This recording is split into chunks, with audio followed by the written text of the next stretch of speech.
la bifle sera destinée à Thomas Guénolé ce soir, notre bon vieux gros gauchiste de merde, on va remettre la vidéo au début, qui a décidé de nous expliquer que le racisme anti-blanc, c'était quelque chose qui relevait quasiment du fantasme. Le fantasme. Allons-y, monsieur Thomas, écoutons. Comparé au racisme... Oula, alors on recommence. Deuxième prise, action. Comparer le racisme anti-blanc au racisme envers les Noirs et les Arabes, c'est comparer un feu de paille et un feu de forêt. Mais pas du tout. Si, c'est pas parce vrai. qu'il y a un phénomène qui est marginal, qui se limite à des injures, et de l'autre côté, tu as des phénomènes massifs. Voilà, donc c'est un phénomène qui se limite à des injures pour les Blancs. Le racisme anti-blanc, ça se résume à quelques injures. Pourquoi pas? Allons découvrir un peu ça. Allons direction le journal Le Monde. Mis à terre, le premier agresseur avait reçu l'aide d'un autre homme qui, après avoir frappé la victime, lui avait asséné un coup avec un objet contendant, causant une plaie de 15 cm de long sur sa joue. Alors que les deux hommes prenaient la fuite, ils auraient traité la victime de sale blanc et de sale français, selon plusieurs témoins. Au niveau de l'injure, ça fait mal quand même. Là, c'est de l'injure qui fait un petit peu bobo. Une plaie de 15 cm sur la joue, sacrée injure. Monsieur Guénolé, voilà, là c'est la première Guénolé, tu vois. Là, tu viens de te faire bifler la gueule, t'es en train d'appeler ta mère, c'est normal. C'est un réflexe de sous-homme alimenté au soja, il n'y a pas de problème. Maintenant, on va passer... Deuxième niquage. Je t'ai niqué une jambe, je vais te niquer la deuxième. Allez, attention, c'est parti. On passe à la deuxième preuve de ta connerie, petite merde. Un des témoins assure avoir entendu les assaillants dire « On est là pour tuer les blancs, on est là pour planter les blancs, je suis allé dehors, je suis sorti de quelques mètres, je voyais du sang, je voulais savoir ce qu'il se passait et j'ai vu mon pote se faire tuer devant moi, affaire Crépol. Les injures, ça tue. C'est exceptionnel.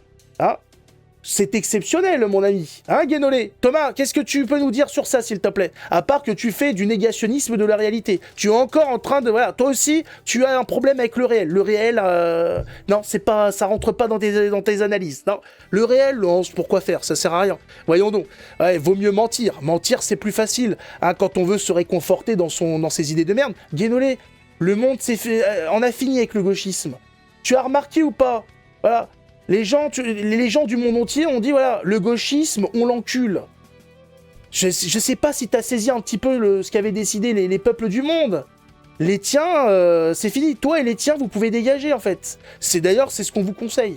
Parce qu'il y a des gens qui sont énervés. Le temps perdu, l'argent perdu, les morts, les viols, les crimes, les délits. Les gens sont énervés, Thomas. Voilà, il s'agirait de demander pardon et de dégager. Là, c'est la moindre des choses. La moindre des choses. Ensuite. On va avoir ici, encore une fois, que le racisme anti-blanc se limite simplement à des injures. Sandra Kayem, avocate au bureau d'Ivry, s'apprête à défendre à nouveau une jeune femme qui a été victime d'un viol collectif. Torture, acte de barbarie, racisme anti-blanc, tout ça s'est passé le 30... elle a plaidé ça le 30 mars 2024. C'est tout récent, Thomas. Fais un effort, Voilà, au lieu de jouer avec ton anus, voilà, au lieu d'essayer de rentrer différents objets dans ton anus, tu utilises Internet, tu peux utiliser l'IA aussi si tu veux, et tu vas te renseigner, tu vas faire un petit peu de pédagogie, tu vas faire un petit peu de journalisme, et comme ça, t'éviteras de passer pour la merde que tu es. Tu fais un effort. C'est pas parce que tu ressembles à un gland qu'il faut que tu te comportes comme un gland, C'est pas fait pour ça, les glands, c'est pas fait pour être montré à la télé. Sauf si tu es pour la pornographie visuelle.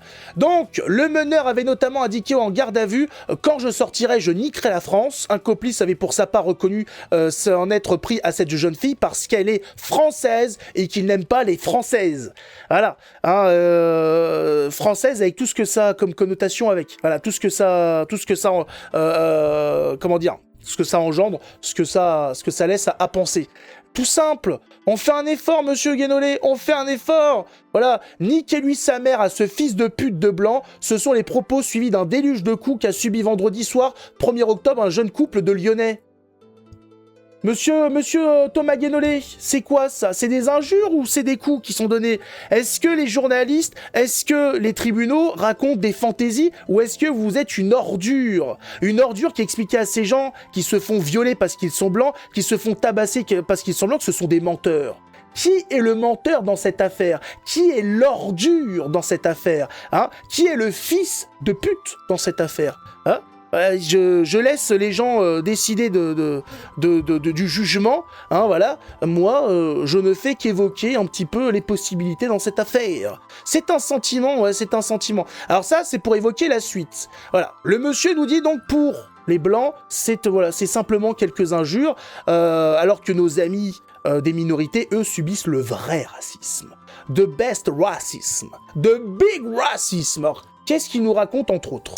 Discrimination à l'embauche, discrimination dans l'accès au logement. Discrimination dans l'accès au logement. Prenons cet exemple. C'est le plus simple, c'est le plus facile à contrecarrer. Voilà, on a envie d'attraper Guénolé et de lui faire danser la polka. Allons voir un petit peu ce que nous dit ce petit document fourni par Fondapol, une étude, les étrangers extra-européens et les logements sociaux en France. Ça promet du lourd.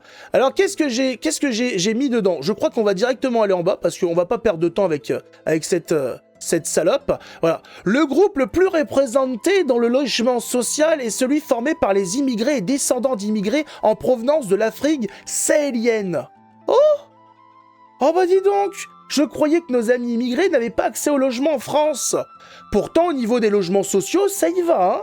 Il y a de la place. C'est très bizarre. C'est très bizarre, je pense que ces chiffres sont complètement faux, ce ne sont pas des chiffres qui ont été étayés par monsieur Thomas Guénolé, ça ne peut qu'être des mensonges. Donc on a entre autres le Sénégal, la Mauritanie, le Mali, le Niger, etc. 57% d'entre eux sont locataires d'un logement HLM. Dis donc, oh, ils doivent se plaindre, hein. Oh, logements sociaux, logements HLM et compagnie, les pauvres. Oh merde, on est vraiment, on est abasourdi par ce racisme. Ah, là, c'est vraiment le racisme ultime. Ces gens-là n'ont pas accès effectivement aux logements, se font refuser des logements, carrément même les logements sociaux, hein, et les logements, voilà, ils n'ont pas accès au HLM, pas du tout. Les pauvres, on les pleure. Et voilà. Et les descendants, donc si on comptabilise, hein, donc 50% d'entre eux sont locataires d'un logement HLM et les descendants de la génération précédente le sont encore à 63%. Qu'est-ce que t'as à dire, Thomas? Est-ce que tu as quelque chose à dire ou pas? Hein? Tu peux ouvrir ta gueule si tu veux, tu peux faire quelque chose. Non? C'est bien. Allez, ferme ta gueule. Alors, qu'est-ce qu'il y a aussi? Alors, discrimination à l'entrée. Discrimination dans l'entrée aux boîtes de nuit. Discrimination à l'entrée en boîte de nuit.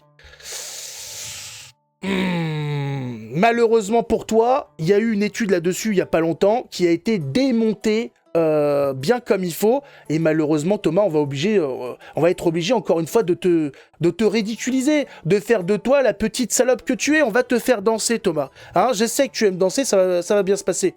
Le faux testing raciste de SOS Racisme démonté par des vidéos. SOS Racisme a essayé de monter de toutes pièces des vidéos, des témoignages sur des pseudo-racismes en entrée de boîtes de nuit. Malheureusement, les boîtes de nuit étant munies de caméras surveillance, ils ont pu contrecarrer les mensonges montés de toutes pièces par cette engeance démoniaque. L'association antiracisme SOS Racisme se retrouve au cœur d'une controverse après avoir accusé plusieurs boîtes de nuit niçoises de pratiquer une politique discriminatoire à l'entrée suite à un testing qu'elle a mené. Mais, un retournement de situation inattendu pourrait bien remettre en question la crédibilité de ces accusations.